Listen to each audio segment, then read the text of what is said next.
ससुराल में वो पहली सुबह आज भी याद है। कितना हड़बड़ा के उठी थी, ये सोचते हुए कि देर हो गई है और सब ना जाने क्या सोचेंगे। शादी से पहले लड़कियां उम्मीद लगाती है कि मायके में जो इच्छाएं पूरी नहीं हुई वो ससुराल में पूरी होगी, लेकिन उम्मीद पे पानी फिर जाता है। एक रात ही तो नए घर में काटी है और इतना बदलाव, जैसे आकाश में उड़ती चिड़िया को किसी ने सोने के मोतियों का लालच देकर पिंजरे में बंद कर दिया हो।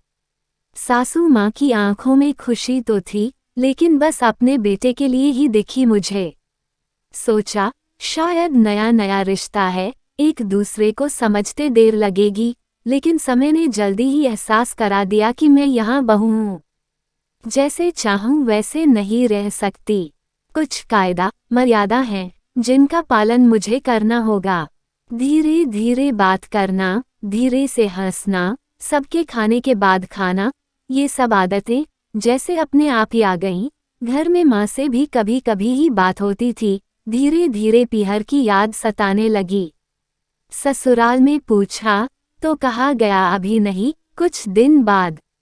जिस पति ने कुछ दिन पहले ही मेरे माता पिता से ये कहा था कि पास ही तो है, कभी भी आ जाएगी, उनके भी सुर बदले हुए थे। अब धीरे धीरे समझ आ रहा था कि शादी कोई खेल नहीं। इसमें सिर्फ घर नहीं बदलता, बल्कि आपका पूरा जीवन ही बदल जाता है। आप कभी भी उठ के अपने मायके नहीं जा सकते। यहाँ तक कि कभी याद आए तो आपके पीहर वाले भी बिन पूछे नहीं आ सकते।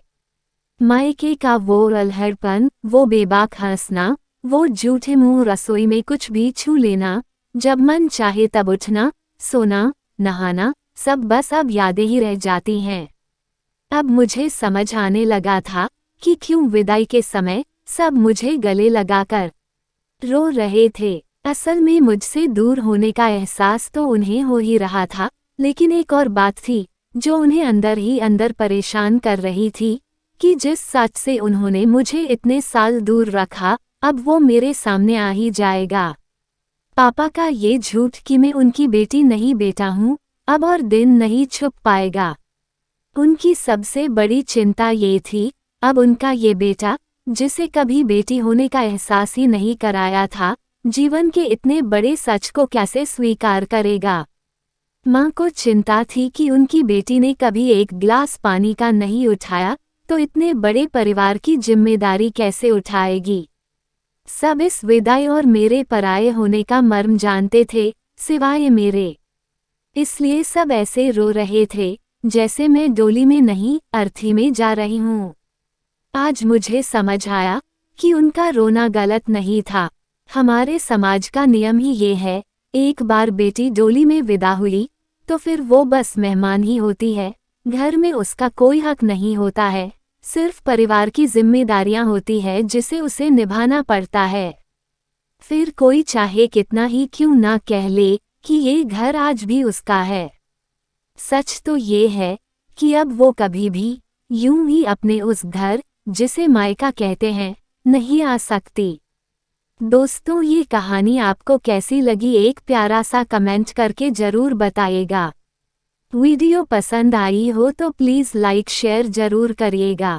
अगर अभी तक आपने हमारे चैनल को सब्सक्राइब नहीं किया है तो प्लीज़ दोस्तों आपसे रिक्वेस्ट है, मैं चैनल को सब्सक्राइब जरूर कर दीजिएगा। हमारा साथ देने के लिए धन्यवाद।